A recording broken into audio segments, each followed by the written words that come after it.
দাউদকান্দি উপজেলার রায়পুর বাসস্ট্যান্ডে ঢাকা চট্টগ্রাম মহাসড়কের পাশে উদ্বোধন হল কাঠবাজার। ৩১ মে রবিবার সকালে রায়পুর বাসস্ট্যান্ডে দোয়া ও মিলাদের মধ্য দিয়ে শুভ উদ্বোধন হল নতুন এ কাঠবাজারের।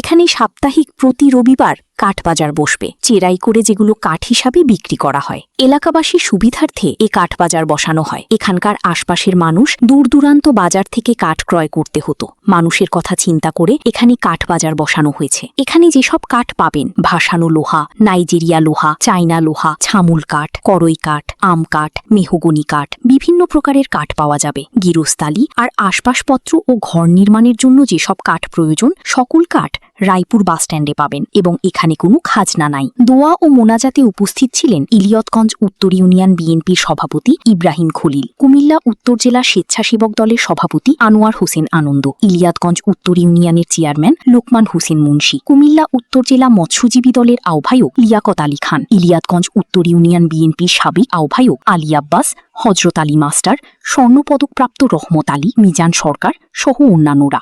আমাদের রায়পুর কাঠবাজার উদ্বোধন হয়েছে। সেই উদ্বোধনে এলাকার গণ্যমান্য ব্যক্তিবর্গ উপস্থিত ছিলেন এবং ব্যবসায়ীবৃন্দ উপস্থিত ছিলেন। তা আমাদের এই কাঠবাজারের উদ্দেশ্য হলো এলাকার মানুষ যাতে সাশ্রয় মূল্যে এবং খুব কম মুনাফায় প্রত্যেকটা লোক কাঠ ক্রয় করতে পারে। সেই জন্য এলাকাবাসীর সুবিধার্থে আমরা এই কাঠবাজারের বসাইছি। আর ব্যবসায়ীরা যাতে কোনো রকমের দুর্যোগের মোকাবেলা না করতে হয় সেই ব্যাপারে আমরা গ্যারান্টি নিয়ে দিয়েছি তাদেরকে। তাইলে ব্যবসায়ীরা যাতে সুলভ মূল্যে আমাদের এখানে কাঠ বিক্রি করে এবং তাদের জীবিকা নির্বাহ করতে পারে এই আশা আমি সকলের কাছে ব্যক্ত করি। সাপ্তাহিক বাজারটা রবিবার হবে আর সব সময় কাঠ পাওয়া যাবে এই বাজারে। একটি ঘর দেওয়ার জন্য যে ইনস্ট্রুমেন্টগুলো প্রয়োজন হবে ইনশাল্লাহ এই রায়পুর বাস স্ট্যান্ডে এখন থেকে সকল ধরনের ইনস্ট্রুমেন্ট পাবে। যেমন ঘর দিতে হলে আপনার টিনের প্রয়োজন হয়, বাঁশের প্রয়োজন হয়। অলরেডি একটা বাঁশের বাজার আছে, আপনারা জানেন মুলি এবং বাঁশ এখানে অনেক আগে থেকেই বাজারটা আছে। এই বাজারটা আরও ব্যাগতিক হবে যে এই কাঠ বাজারটার কারণে। এবং এখানে আমাদের সিমেন্টের পালা যে বানানো হয় এই বানানোর ব্যবস্থাও আছে এবং টিনের দোকান হবে। তো সকল ধরনের সরঞ্জামাদি যেন আমাদের এই রায়পুরে পাওয়া যায় সেই ব্যবস্থা আমরা করব। এবং আমরা আমাদের ব্যবসায়ীদেরকে একটা নির্দেশনা দিয়েছি যে এখানে যেন মূল্যটা আমাদের আশেপাশে যতগুলো বাজার আছে সকল বাজারের মধ্যে থেকে যেন এই রায়পুর বাজারের মূল্যটা যেন কম থাকে। এবং আমরাও চেষ্টা করব আমরা এই ভূমির যেই জমিদার সে জমিদার যেন তার খাজনাটার পরিমাণটা যেন অন্যান্য বাজারের তুলনায় সহনশীল রাখেন সেজন্য আমরা ডিসকাস করেছি এবং আশা করি অন্যান্য বাজারের তুলনায় এই বাজারের জমিদারি খাজনা সবচেয়ে কম থাকবে। এখন আমরা সর্বত্র আমাদের সবাই যার যার জায়গার থেকে এই এলাকার লোক সর্বত্র সহযোগিতাও দিতেছে, খাজনাও আমরা মুক্ত করে দিছি। কারণ আমরা চাই যে এখানে একটা সুন্দর বাজার জমুক এবং আমরা চাই যে অন্য অন্য জায়গাতে এখানের আমাদের লোকজনের যে আচার ব্যবহার তাদের থেকে অনেক ভালো এবং আমরা মানুষের সাথে সে ভালো ব্যবহার করতে পারি সেটা আমরা প্রমাণ করতে চাই।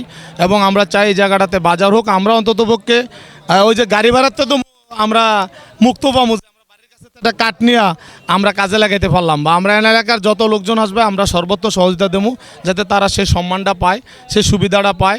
সেটাই আমার বক্তব্য এখানে শেষ করলাম।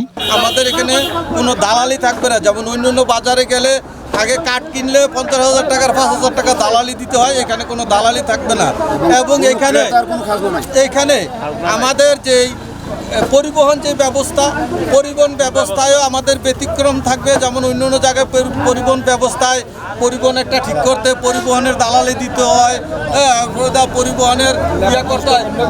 এইটাও আমরা একবারে এখানে কোনো পরিবহনের দালালি লাগবে না, আমরা এই পরিবহনের দালালি মুক্ত রাখবো। এগুলো আমাদের ভিন্নতা থাকবে। তারপরে আমাদের এখানে ভিন্নতা থাকবে যারা ব্যাপারী এবং যারা ক্রেতা আসবে তাদের সাথে আমরা এমন আচরণ করব, বন্ধুসুলভ আচরণ, যেমন অন্যান্য বাজারে ক্রেতা গেলে ক্রেতার সাথে অমানবিক ব্যবস্থা করে, আমাদের এখানে সেই অমানবিক ব্যবস্থাটা থাকবে না। নয় শুধু অত্র এলাকার বেশ কিছু গ্রাম উপকৃত হবে। আমি আশা করি আমাদের এই কাঠবাজার সবসময় ইনশাল্লাহ দুর্নীতিমুক্ত থাকবে। এখানে ক্রেতা বিক্রেতা উভয়ের জন্য একটা ইনশাল্লাহ খুব উপকার হবে এবং আমাদের এই আশেপাশে যতগুলো গ্রাম আছে প্রত্যেকটা মানুষই ইনশাল্লাহ আমাদের এই রায়পুর স্টেশনের কাঠবাজারকে ইনশাল্লাহ বেছে নেবেন এবং এখান থেকে আমি আশা করব যে আমাদের এই কাঠবাজার ইনশাল্লাহ আগামী দিনে তার পরিধি আরও বাড়বে এবং উত্তরোত্তর আর উন্নত হবে ইনশাল্লাহ। অনুষ্ঠান শেষে দোয়া ও মোনাজাত করা হয়। আয় আল্লাহ, রায়পুর স্টেশনে যে কাঠবাজারটা আছে, কাঠবাজারের নতুন উদ্বোধন করেছে, আয় আল্লাহ এই বাজারটাকে আপনার কবুল মঞ্জুর করে আল্লাহ। আয় আল্লাহ এই বাজারটাকে আপনি জমায়া দেন। আয় আল্লাহ এলাকার মধ্যে এই বাজারের প্রসিদ্ধতা আপনি ছড়াইয়া দেন, মানুষেরা ক্রয় করার জন্য এই এলাকার মধ্যে আল্লাহ এই এলাকার এই বাজারের মধ্যে আসে। আয় আল্লাহ ব্যবসায়িক ভাইদের মনের আশা পূরণ করিয়া দাও। আয় আল্লাহ যে ব্যথা নিয়ে আসছে ব্যথাগুলো দূর করিয়া দাও। আয় আল্লাহ কামাইয়ের মধ্যে বরকত দান করিয়া দাও। আয় আল্লাহ আমাদের এই এলাকার যে ভাইয়েরা মূল্য ভাইয়েরা যারা আল্লাহ তাদেরকে সুযোগ সহযোগিতা করে দিলেন, আল্লাহ তাদেরকে আপনি কবুল মঞ্জুর করিয়া লন। আল্লাহ চেয়ারম্যান সাহেব আছে, আল্লাহ আনন্দ ভাই আছে, আয় আল্লাহ তাদেরকে কবুল মঞ্জুর করিয়া লন। আয় আল্লাহ আমাদের সকলকে আপনি কবুল মঞ্জুর করিয়া লন। সূচনা community.tv বিনোদনের পাশাপাশি খবর।